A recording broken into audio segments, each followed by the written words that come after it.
Halo Neuropartner semua, kembali lagi bersama saya Yoga dan di sini kita sudah kedatangan narasumber yang spesial ya teman-teman. Ya kita langsung sambut saja dengan Dr. Nurse Muhammad Yusuf Tahir, MKes MKep. Ya tepuk tangan semuanya. Oke baik. Nah kita dalam beberapa waktu ke depan bakalan ngobrol-ngobrol sama Nurse Yusuf ya Nurse dan Ya. Video ini di-shoot dari Bandung ya teman-teman. Iya, betul. 31 Januari 2026. Oke, baik. Mungkin sebelumnya boleh dong Nurse, saya mau minta Nurse info ini ke teman-teman. Kira-kira kesibukannya Nurse saat ini apa aja nih Nurse? Oke, terima kasih Mas Yoga dan seluruh Neuropartner dimanapun Anda berada, dari Sabang sampai Merauke, dari Pulau Rote sampai Mianas. Mudah-mudahan sehat terus ya semuanya. Ini awal tahun 2026 Mas Yoga, jadi kita harus tetap excited menghadapi begitu banyak tantangan kehidupan. Siap. Ya, jadi alhamdulillah saat ini saya aktif di kampus sebagai akademisi, terus juga sebagai praktisi. Kemudian ada pekerjaan juga di beberapa lembaga NGO. Kemudian kebetulan juga sebagai staf ahli DPRD Provinsi Sulawesi Selatan. Dan juga sebagai staf ahlinya Ibu Ketua Tim Penggerak PKK salah satu kabupaten di Provinsi Sulawesi Selatan, tepatnya di Kabupaten Sidrap. Udah pernah ke sana belum? Sudah pernah kan ke rumahnya Nurse? Iya, nanti diajakin lagi. Mungkin ada juga dari Neuropartner pengen jajalin kulinernya Sidrap. Nanti kita tunjukin di tayangan berikutnya kali ya. Yang bebek paleko itu. Nurse. Iya, betul. Oke, baik Nurse.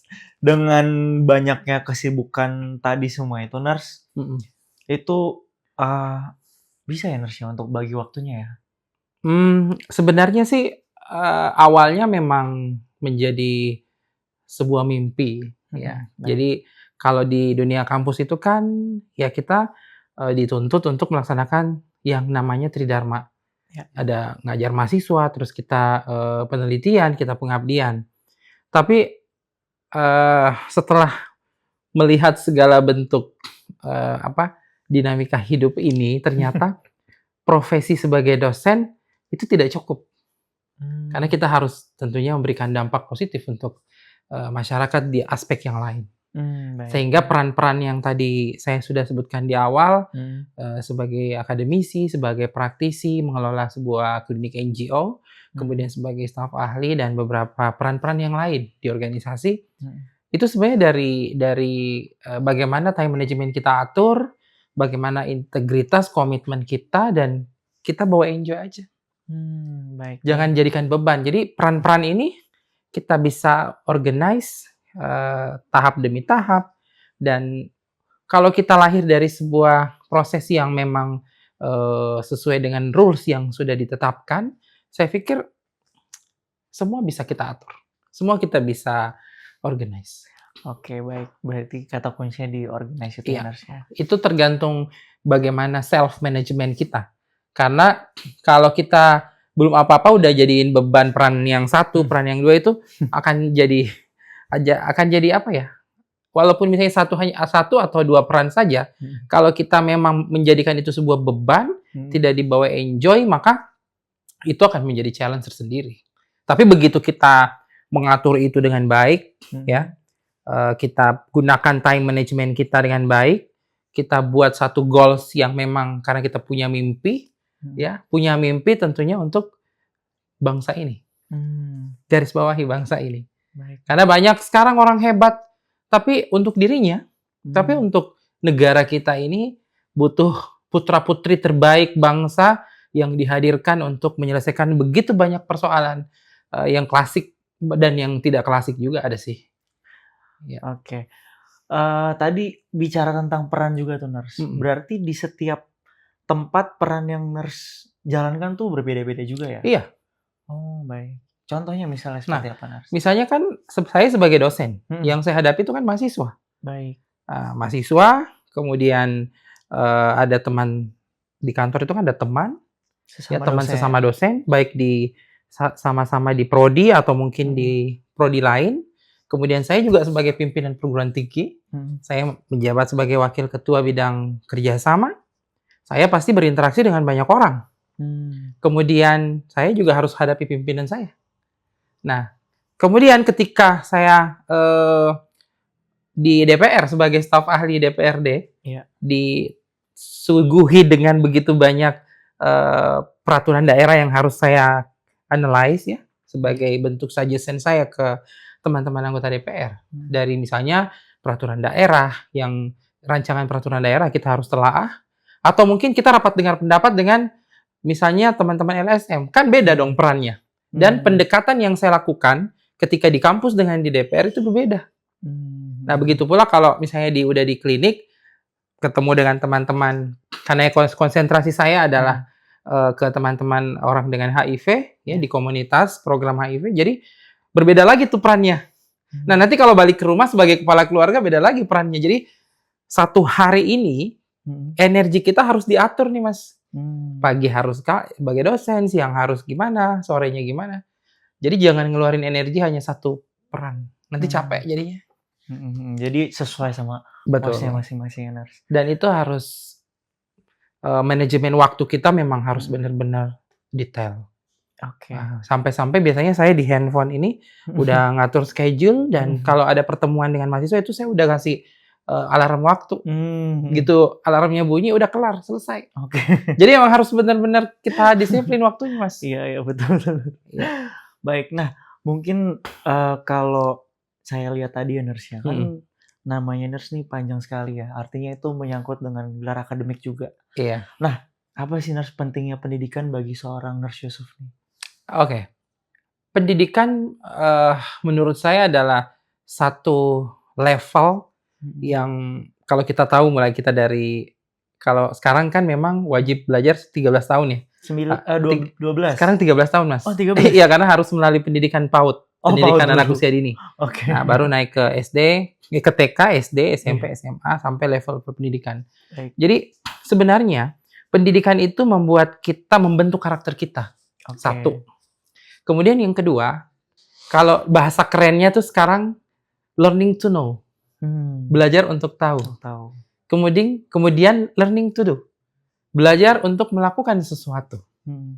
Kemudian learning to be together. Nah, ini learning to be together ini yang tidak semua orang yang punya pendidikan itu bisa memaknai ini, bisa menginsight dalam working environment kita, lingkungan kerja kita ini agak sulit karena itu sudah menjadi sebuah integrasi antara soft skill dan hard skill. Soft skill ya tentunya dengan nilai-nilai bagaimana kita memakai budaya, bagaimana komunikasi, bagaimana memaknai karakter orang. Hard skill ya kemampuan profesional kita. Itu menjadi satu gabungan dan kita bekerja dalam satu tim. Nah, jadi belajar itu kita belajar untuk tahu, belajar untuk learning to be together, belajar untuk bisa melakukan dan belajar untuk hidup bersama. Nah, dan kemudian yang ketiga, ini yang kadang sudah mulai terkikis nih di dunia pendidikan. Banyak orang yang berilmu tapi tidak beradab. Nah, kondisi ini menjadi sebuah classical fenomena. Nah, ilmunya bagus tapi korupsi, Mas. Ilmunya bagus tapi mengunderestimate orang. Nah, ini yang mungkin perlu sama-sama saya termasuk juga harus merefleksi diri terkait dengan bagaimana menempatkan ilmu dan adab. Jadi pendidikan itu sebenarnya hal yang cukup penting untuk kita kembangkan. Bukan hanya pendidikan formal, tapi pendidikan informal. Nah, pendidikan informal ini relate dengan adab tadi. Itu udah ada budaya di situ, udah ada lingkungan keluarga. Nah, ini kita karena kita orang Timur, orang Indonesia yang penuh dengan culture, budaya, ya harus kita elaborasi dengan dunia pendidikan. Baik. Artinya pendidikan di formal itu penting juga, dan yang non formal juga itu sangat penting ya, Mas, ya. Apalagi sekarang di era IT, era 5.0 ya sekarang. Kemudian era digital ini memang menjadi satu era yang kita harus betul-betul menjustifikasi, memilah-milah, men-screening berbagai macam informasi. kemudian sumber-sumber pembelajaran yang betul-betul beradab Baik. gitu. Mhm. Saya boleh minum dulu? Boleh, silakan Nars. Santai dulu Nars.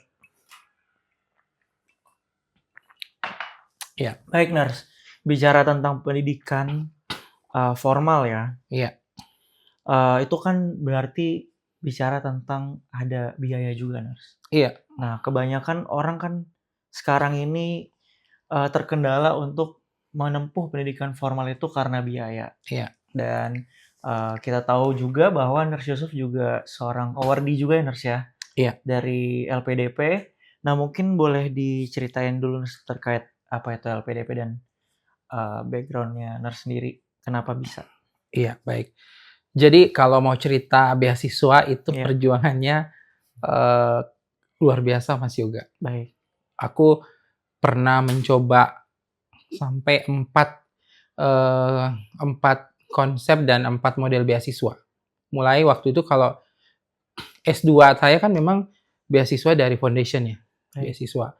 Terus pas lulus S2 itu di tahun 2015 saya lulus S2, 2013 dan 2015 tuh saya lulus, alhamdulillah diberikan assignment 2 program Master of Health and Master of Nursing di Jakarta.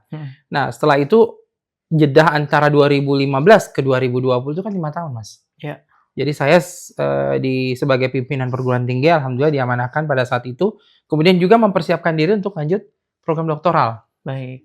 Nah, itu banyak skema beasiswa mulai dari saya pernah apply ke di Flinders University di UK, di Australia. Di UK itu saya pernah jajalin Edinburgh University. Jadi memang mimpi saya dulu pengen kuliah ke luar negeri. Nah, terus saya pernah nyobain di Malaysia, ya. Pernah nyobain di Taiwan. Nah, singkat cerita, setelah menjelang 2018 tuh saya mulai benar-benar serius mempersiapkan diri untuk mendapatkan beasiswa. Nah, saya pernah gagal di beasiswa dulu namanya ADS, Australian Development Scholarship. Sekarang AAS, Australian Award Scholarship. Nah, di sini saya gagal. Gagalnya itu karena memang standar IELTS itu kan harus 6,5 sampai 7. Yeah. Nah, untuk berjuang ke IELTS 5,5 saja itu luar biasa perjuangannya. Tapi positifnya karena memang saya ada pengalaman menjalani itu. Kemudian saya pernah jajalin beasiswa ke Taiwan di salah satu perguruan tinggi di sana di National Cheng Kung University, dan pada saat itu saya dapat beasiswanya. Tapi ternyata challenge-nya bukan karena tidak dapat beasiswa, tapi karena keluarga. Ada pertimbangan keluarga. Kalau ke Thailand? Ke Taiwan. Oh, ke Taiwan. Ya. Oke, baik. Nah, sampai pada akhirnya, pernah juga coba ke tadi Edinburgh University ya di UK. Itu dapat peluang dapat beasiswa dulu namanya Erasmus Mundus. Erasmus Mundus itu scholarship-nya kita bisa sekolah di beberapa perguruan tinggi. Jadi pindah-pindah gitu. Tapi karena saya dikasih dibalas email terkait dengan pengalaman kerja saya belum cukup 2 tahun. Sampai pada akhirnya saya mulai menurunkan ego saya untuk ke luar negeri. Nah, saya akhirnya daftar di beasiswa dulu. Awalnya itu sebenarnya bukan LPDP, Mas, tapi saya masuk beasiswa unggulan dosen, beasiswa unggulan dosen waktu itu. Tapi Tuhan tidak memberikan kesempatan itu, saya gagal di seleksi administratif, tapi saya tidak berhenti nih. Nah, karakteristik saya, Mas, kalau cari beasiswa itu saya betul-betul mempelajari, ini buat teman-teman Neuropartner dimanapun Anda berada, yang perlu kita pahami kalau mencari beasiswa itu adalah kita harus baca juknisnya, baca panduannya. Kita harus baca mulai dari seleksi administratif, dokumen-dokumen itu harus benar-benar kita baca. Karena kalau kita tidak memenuhi syarat, ya nggak mungkin kita diterima, Mas. Iya, betul. Itu. Beasiswa apapun itu, kita harus rigid membaca panduannya. Petunjuk teknisnya. Saat beasiswa unggulan, ya mungkin ada berbagai hal yang mungkin saya tidak lulus. Nah, nanti baru saya coba. Jadi 2018 itu saya sudah mulai mempelajari beasiswa LPDP. Ya, beasiswa LPDP kan kita tahu bersama teman-teman bahwa LPDP ini adalah beasiswa yang menjadi mimpi semua putra-putri terbaik bangsa ini. Iya. Ya, karena memang skema beasiswanya itu luar biasa. Kita akan diberikan mulai dari uang pendaftaran, kemudian ada namanya uang kedatangan pada saat kita visit ke satu perguruan tinggi dan kita misalnya di luar daerah, beda daerah kita kuliahnya itu ada uang kedatangan, kemudian ada uang PK namanya, persiapan keberangkatan. Oh, uang PK. Iya, PK itu ada juga diberikan tiket segala macam lah itu. Iya. Kemudian beasiswa LPDP ini saya langsung saja nggak apa-apa ya. Iya, nggak apa-apa. Beasiswa LPDP itu ngasih kita namanya uang buku, Mas. Uang buku. Iya, jadi uang buku itu diberikan setiap tahun. Oke, baik. Terus kita diberikan lagi yang namanya living allowance. Itu biaya hidup. Nah, ini saku gitu beasiswa living allowance ini kalau untuk standar LPDP memang luar biasa deh. Pokoknya nggak bakalan melarat kalian. Range berapa tuh, Nurs? Nominalnya? Saya sebut nominal ya. Boleh.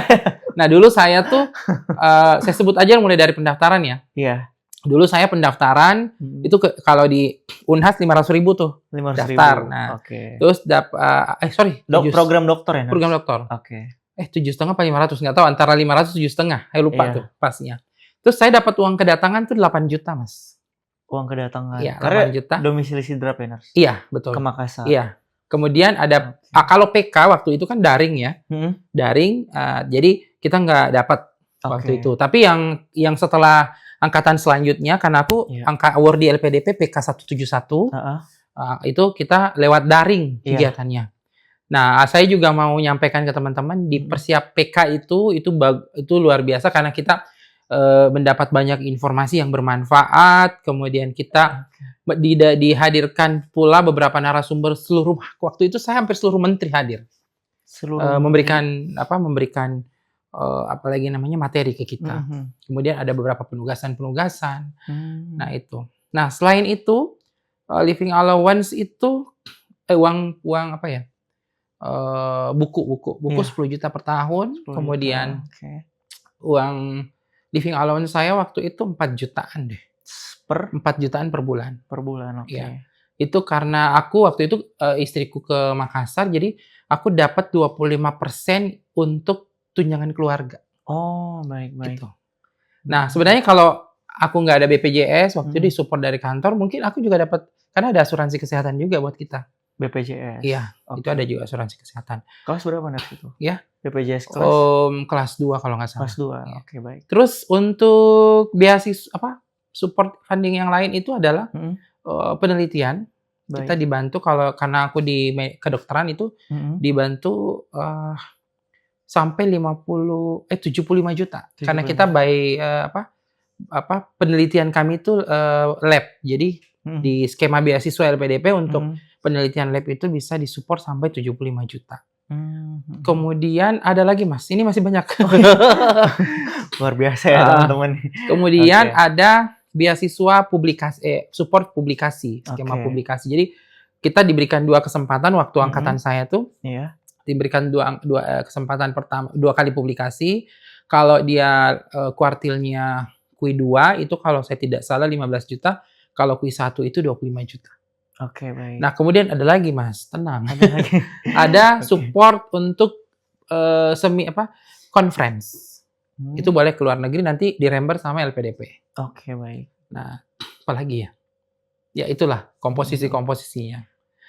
Jadi sebenarnya memang perjuangan, kenapa ini high kompetitif ya? Karena memang negara memilih orang-orang yang memang punya jiwa profesionalisme, karakter leadership-nya harus kuat, karena kita sebagai awardee setelah lulus pun itu dipantau oleh negara.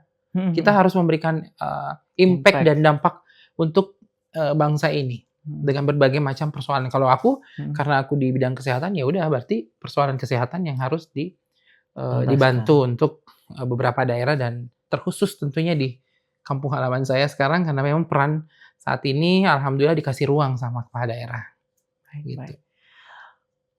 Kalau tadi kan disampaikan juga ada kompetitif ya, Nurs ya? Iya. Ada pernah tahu nggak, Nurs, data rasio berapa pendaftaran dan berapa yang keterima gitu, Nurs? Oh iya.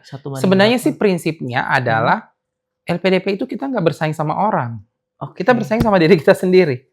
Jadi kan seleksinya tuh mulai dari seleksi administratif, Mhm. kemudian seleksi skolastik, substantif, dan seleksi wawancara. Mhm. Nah, makanya saya bilang tadi, teman-teman, neuropartner dimanapun Anda berada, kalau mau daftar LPDP, baca juknisnya. Untuk mendapatkan panduannya bisa didapatkan melalui link di bawah ini, bisa diklik. Nanti di situ semua ada panduan, mulai dari panduan untuk seleksi administratif, skolastik, kemudian substantif, sampai timingnya. Ini sekarang sebenarnya lagi proses ya. Di bulan Januari Februari ini sudah proses tahap 1. Jadi nggak apa-apa teman-teman yang mau coba boleh melalui link di bawah ini. Iya. Baik. Berarti alasannya nurse ini daftar LPDP, pilih beasiswa LPDP adalah karena pertama untuk pengabdiannya ke negara.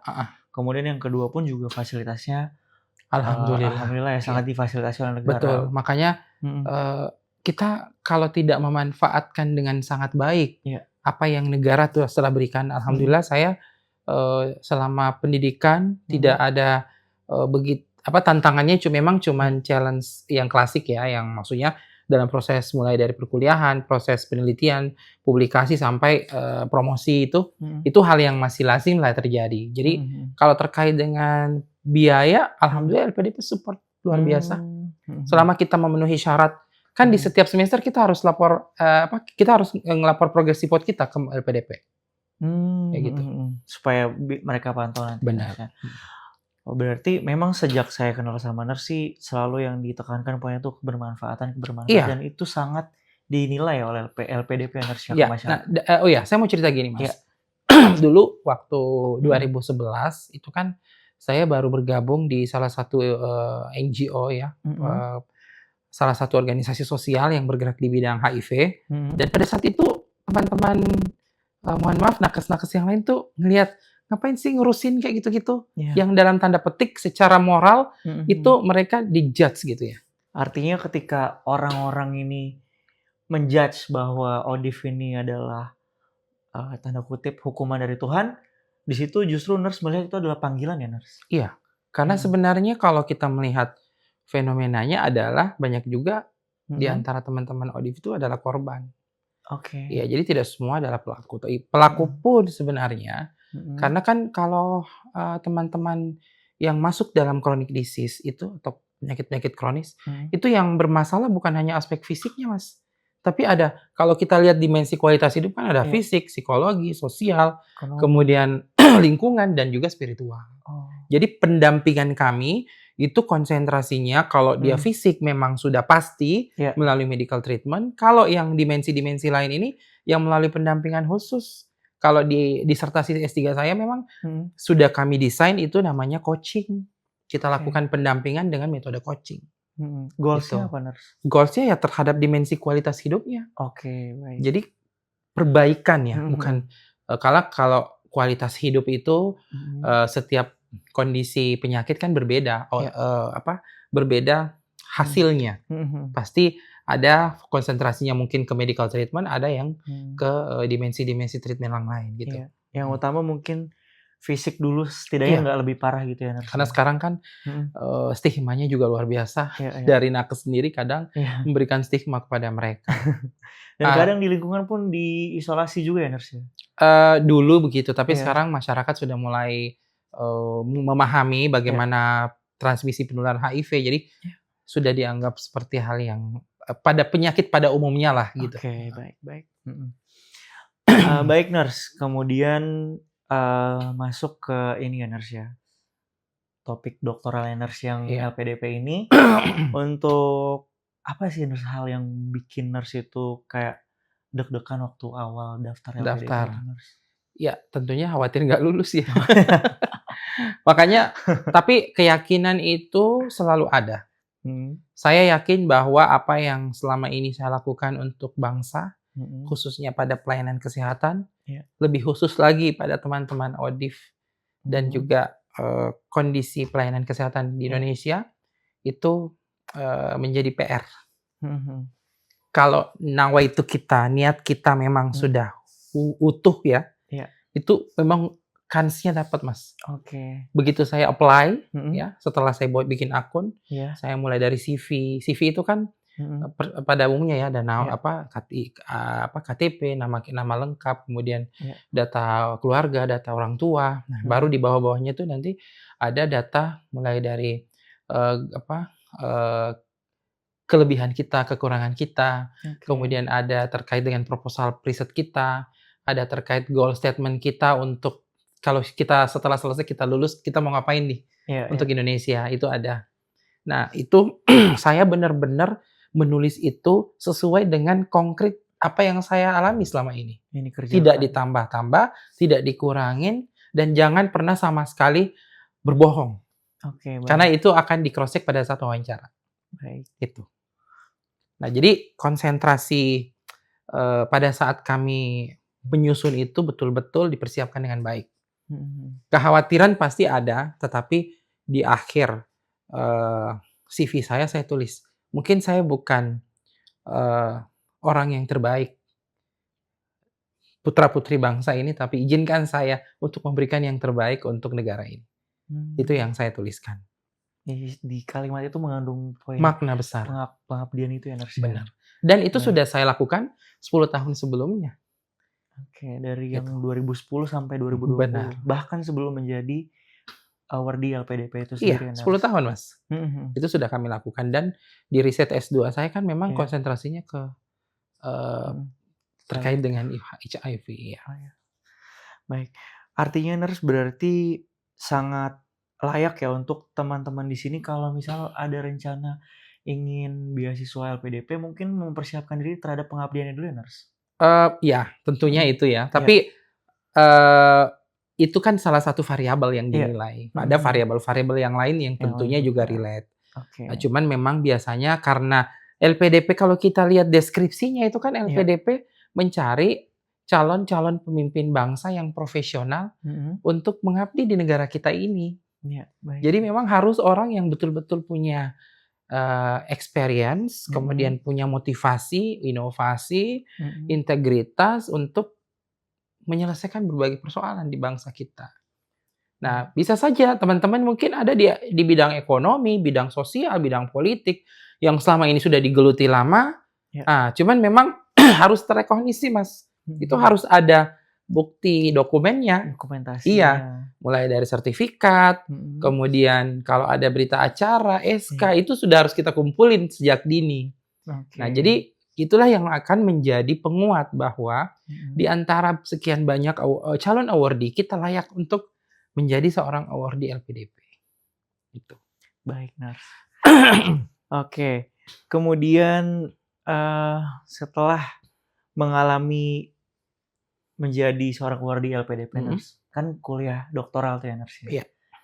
Apa aja, Nars, kesulitan-kesulitan yang dihadapi saat kuliah doktoral, Nars? Nah, ini kalau udah lulus, konsentrasinya ke proses pendidikannya. Jadi, saya menyelesaikan pendidikan doktoral itu, alhamdulillah, pas 6 semester. Iya. Jadi pas 3 tahun. Oke. Nah, itu saya yang pertama, yang lagi-lagi saya mau sampaikan ke teman-teman adalah harus disiplin dengan manajemen waktu. Tapi memang manajemen waktu itu harus benar-benar tertib. Oke. Itu satu. Yang kedua, kalau kita kuliah S3 itu biasanya ujiannya bukan banyak ujian akademiknya, tapi ujian hidupnya, Mas. Itu udah jadi hukum alam kayaknya kalau untuk mahasiswa doktoral, dan saya pikir semua merasakan itu. Nah, ujian hidup yang konkret di saya nih ya, anak sakit, ya. Kemudian karena istri saya juga lagi pendidikan, anak sakit, orang tua sakit, belum lagi dengan masalah-masalah yang lain tuh. Tapi coping mekanisme kita itu harus kuat. Coping mekanisme itu adalah bagaimana ketika kita mendapatkan sebuah stresor, ada masalah, itu tetap kita jaga mental health kita. Itu karena kalau tidak, aduh bisa kacau nih kuliahnya. Nah, terus yang ketiga yang perlu kita jaga adalah hubungan dengan pembimbing. Oke. Ya, jadi kita harus mengetahui karakter pembimbing kita, Mas. Karakter pembimbing ketika kita nge-WA tuh, selamat pagi Prof, Assalamualaikum, bolehkah saya menemui Prof hari ini untuk konsultasi? Biasanya ada karakter pembimbing, oke sekarang ya. Nah, berarti kalau karakternya begitu, kita udah harus siap dengan berbagai macam dokumen itu, Iya. proposal misalnya dengan referensinya. Oke. Ada karakter seperti itu. Oke. Ada juga pembimbing, ya mungkin jawabnya besok atau lusa, ada juga seperti itu. Harus janjian. Intinya adalah kita harus memahami karakter pembimbing itu. Oke, baik. Nah, kemudian yang selanjutnya adalah, kan kita udah bikin POA nih, ya, yang saya bilang tadi disiplin waktu, Iya.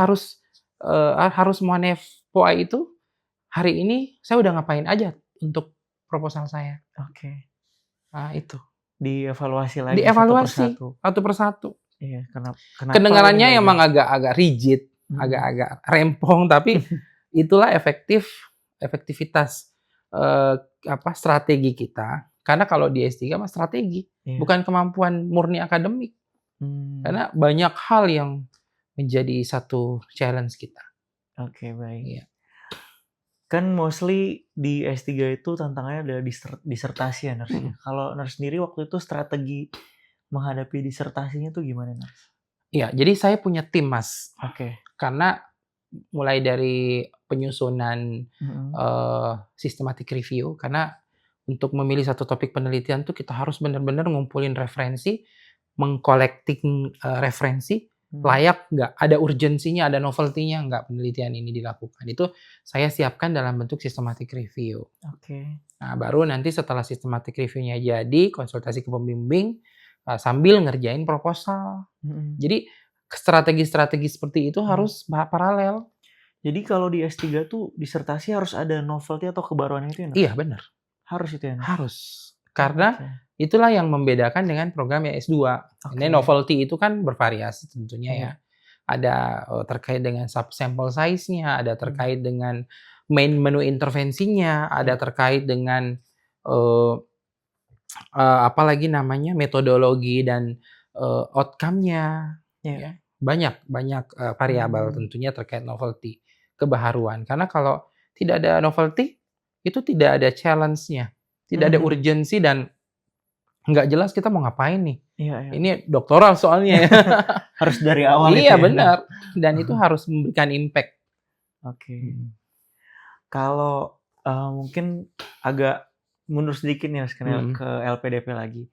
Pertanyaan apa Nars yang wawancara itu yang kayak mungkin sedikit menjadi tantangan untuk dijawab ya? Oke, menarik ya. Jadi saya mau ulang lagi nih buat teman-teman untuk tahapan tes LPDP. Yang pertama tadi adalah administratif.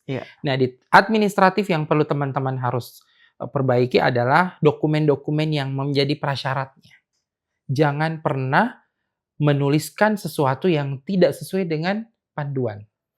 Mulai dari ukuran misalnya. Misal foto. Ya, fotonya harus 4x6, 3x4 misalnya. Terus harus dibuat dalam PDF atau apa gitu ya. Tapi nggak dibuat sesuai dengan yang diminta oleh panduan. Itu langsung, itu reviewernya enak aja. Ini nggak sesuai.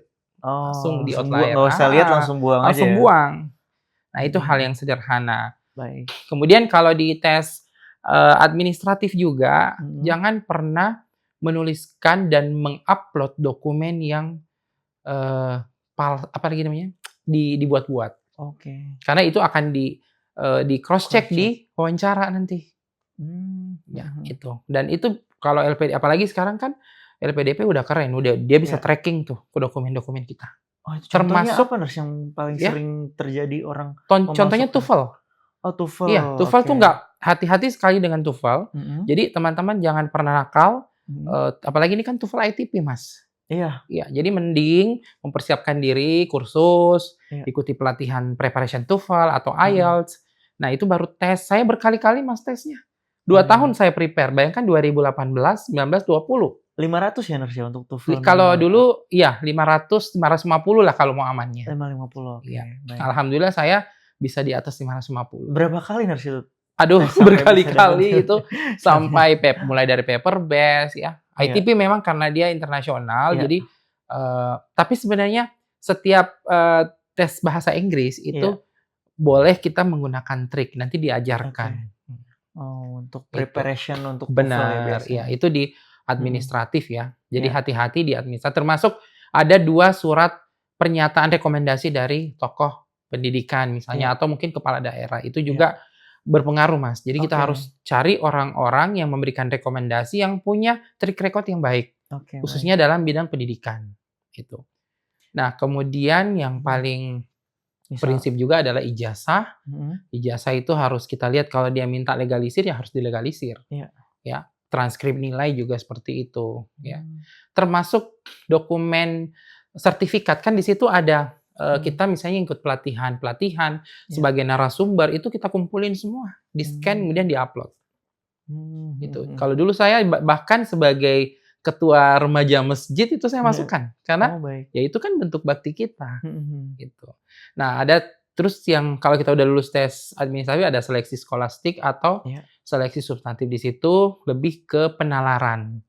Pernah ikut tes TPA kan? Iya, Ya pernah. itu. Jadi mirip-mirip seperti itulah Tes tesnya. Itu TPA. sebenarnya kalau skolastik itu kita banyak latihan, banyak Hmm. latihan. Kemudian yang terakhir adalah wawancara. Nah, wawancara ini biasanya hadir ada ekspertis yang berhubungan dengan bidang kita. Baik. Misalnya keperawatan ya ada orang keperawatan, kemudian ada psikolog juga Mas. Jadi dia bisa ngebaca Baca gesturnya ya? benar. Misalnya kayaknya nih nggak ada Contoh gitu ya. sederhana, misalnya kita udah Iya. masuk di ruangan kalau Heeh. karena dulu kan saya lewat daring, jadi Iya. kalau masuk di ruangan kita belum dipersilakan duduk, kita langsung duduk. Itu hal yang sederhana tapi bermakna sebenarnya. Baik. Gitu.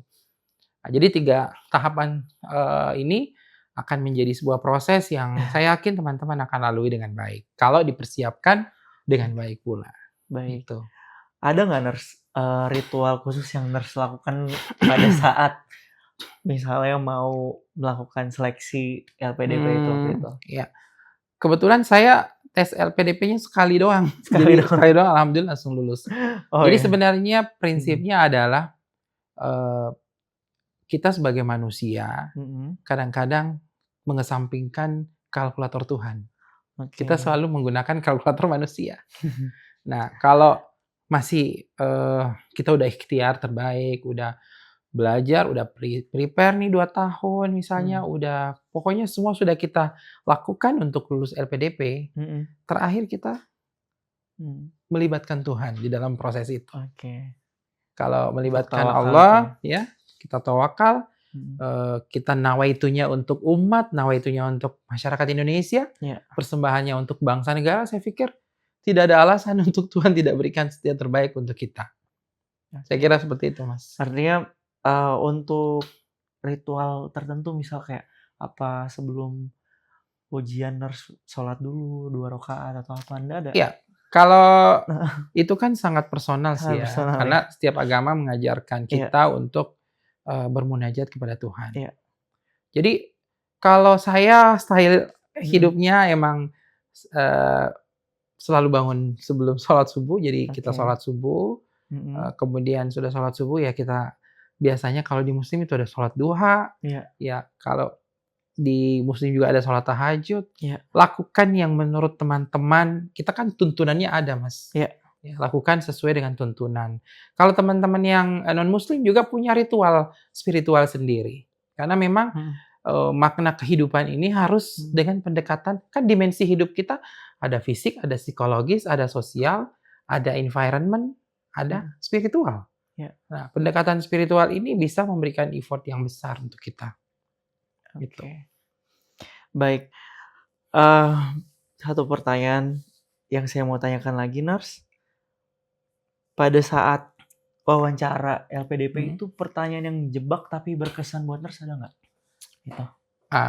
Di CV itu aku pernah nulis kelemahan. Oke. Nah, kelemahan yang aku tulis adalah perfeksionis. Baik. Jadi ditanyakan, maksudnya perfeksionis itu apa?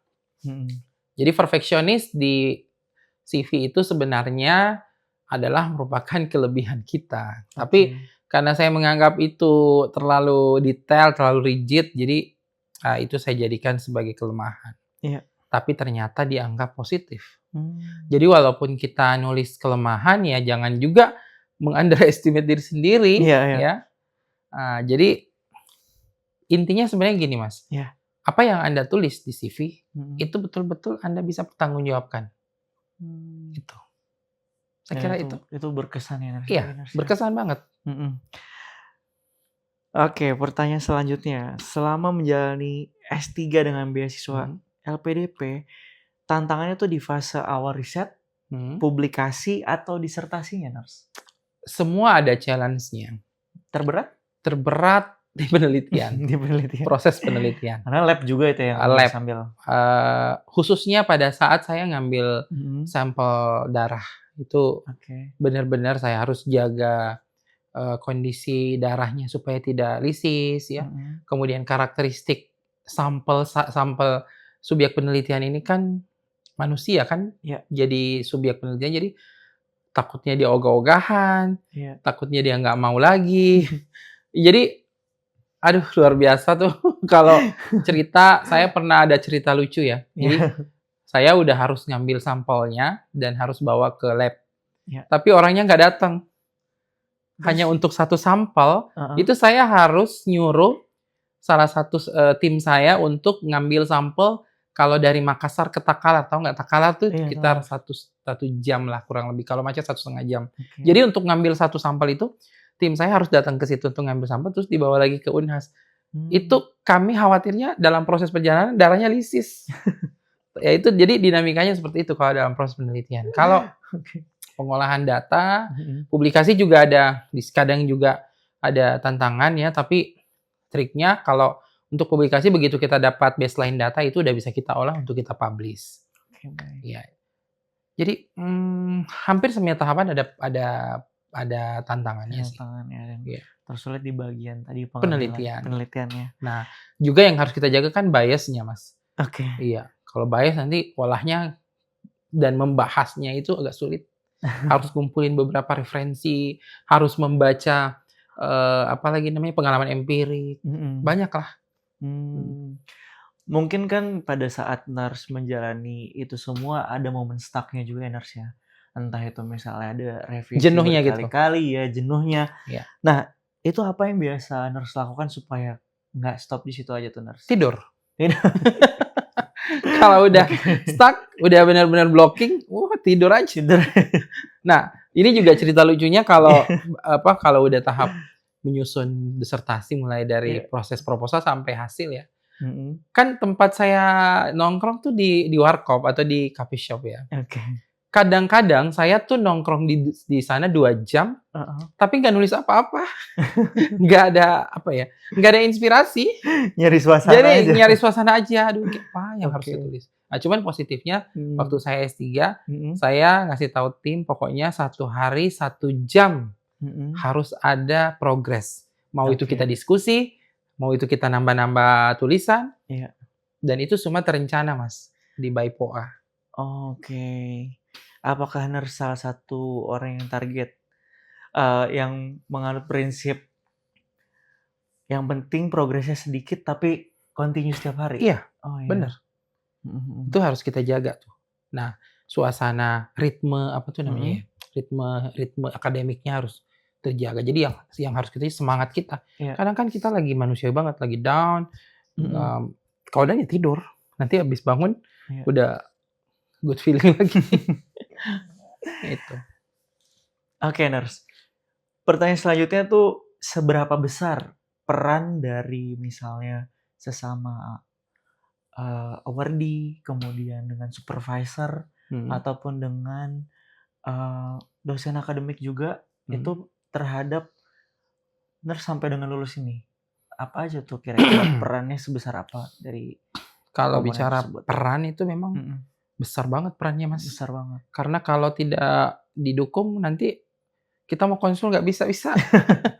Alhamdulillah saya dapat supervisor yang cukup powerful ya. Support kita. Karena memang saya prinsipnya apa yang menjadi koreksian beliau itu langsung saya kerjakan pada hari itu juga. Langsung saya kerjakan sama tim saya. Dan saya tidak pernah menunda pekerjaan. Kalau dia bilang 2 hari selesai. Dan itu ternyata di respon positif juga dari beliau. Ya. Nah, karena kalau terskip 1-2 hari aja itu untuk cari waktunya mereka tuh kadang harus mundur lagi. Nah, itu yang kadang menjadi tantangan mahasiswa S3. Udah padat juga ya jadwal dari supervisornya itu ya, nurse. Oke, baik. Kemudian kalau dengan sesama awardee tuh gimana? Kalau sesama awardee, kita karena ada grup LPDP, ya saling support. kalau ada persoalan-persoalan yang klasik di S3 yang ini kita sharing ke mereka, caranya dulu saya seperti ini. Ya biasanya jadi Iya. horor banget tuh publikasi juga. Kan harus Publikasi. ini udah Biasanya. selesai semua proses, publikasinya belum kelar, nggak bisa ujian hasil. Itu. Makanya memang publikasi, saya kasih triknya juga teman-teman. Iya. Pada saat mulai penelitian awal, sudah ada baseline data, boleh didiskusikan dengan supervisor, baseline data itu diolah menjadi satu publikasi di latar Oke. belakang. Itu. Baik. Jadi untuk syarat ujian hasil, itu kita udah punya Publikasi. surat cintanya gitu. Udah punya surat, nah ini nih tiketnya nih. tiketnya udah mau masuk itu udah. Nanti kalau original risetnya kan boleh sambil berproses. Yang penting Gitu. tiketnya dulu. Tiketnya dulu dapat gitu, ya. iya. Oke, kalau dengan sesama mahasiswa tuh nurse, Saling support juga. saling support juga. Oke. Karena kita di S3 saya bilang tadi, ujian kehidupannya itu banyak banget, Mas. Ada teman saya yang memang secara akademik itu mampu, tapi dalam proses pendidikannya itu ternyata banyak hal-hal di luar dugaan terjadi. Misalnya penyulit pada saat penelitian. Iya. Itu bisa terjadi. Makanya teman-teman yang kalau bikin proposal S3, itu bikin proposal yang visible. Yang mulai dari waktunya, tempatnya, pemilihan subjek penelitian, dan tentunya budget, anggarannya itu harus rasional. Jangan bikin penelitian yang membuat Anda sampai 8 tahun selesai.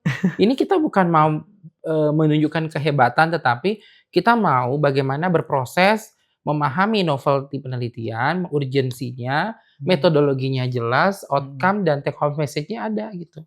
Dan yang pasti juga waktu ya nurse ya? Iya, durasi waktu. Jadi harus diperhitungkan itu. Gitu.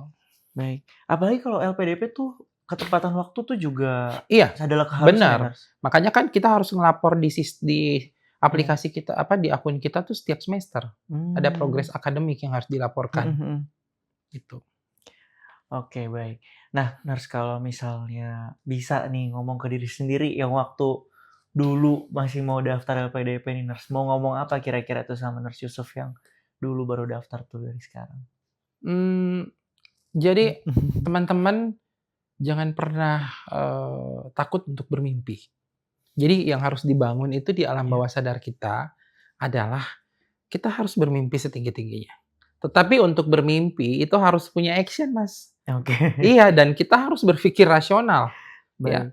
Jangan hari ini timing buka LPDP, hari ini tes tidak ada persiapan, itu kan nggak rasional. Terus nggak lulus nyalahin LPDP, itu nggak bisa. Jadi harus mempersiapkan diri jauh-jauh hari, teman-teman. Kemudian satu pesan saya buat teman-teman neuropartner dimanapun Anda berada, beasiswa itu adalah assignment dari negara. Jadi raihlah, mulai dari jenjang pendidikan S2, S3. Ya, kalau tidak diraih, sayang. Negara ini banyak menyiapkan beasiswa. Tinggal putra-putri terbaik bangsa ini harus memenuhi syaratnya. Kenapa harus ada syarat? Karena kita harus menjadi calon-calon leader, pemimpin bangsa masa depan. Dan itu sudah dilakukan kajian oleh tim LPDP. Itu. Baik. Supaya anggaran yang diberikan oleh negara juga pun nantinya udah dikaji, udah dilakukan kajian. Iya, menjadi output ya. Iya, benar. Oke. Baik, nurse. Mungkin kalau dari nurse ada closing terakhir? statement? Iya, silakan. Buat teman-teman neuropartner dimanapun Anda berada, saya Dr. Muhammad Yusuf Tahir, akademisi dan praktisi, dan juga merupakan social worker di salah satu NGO, menyampaikan satu hal yang mungkin saja teman-teman punya mimpi, punya cita-cita untuk meraih masa depannya. Jangan pernah berhenti bermimpi, bangun di alam bawah sadar, dan tentunya harus punya ikhtiar maksimal. Karena ikhtiar maksimal itulah yang akan membuktikan Anda serius atau tidak, Anda punya komitmen atau tidak, atau Anda punya keinginan yang kuat untuk menjadi seorang award di LPDP. Saya yakin kalau sudah punya persiapan, punya komitmen, punya integritas untuk bangsa dan negara ini, Anda akan menjadi salah satu awardee. Amin. Oke, baik teman-teman semua. Jadi itu tadi bersama Dr. Muhammad Yusuf Tahir MKes MKep ya teman-teman, seputar terkait dengan perkuliahan S3, beasiswa, dan kehidupan teman-teman. Benar. Sampai ketemu lagi Neuro Partners pada pertemuan berikutnya. Terima kasih. Bye. Bye-bye.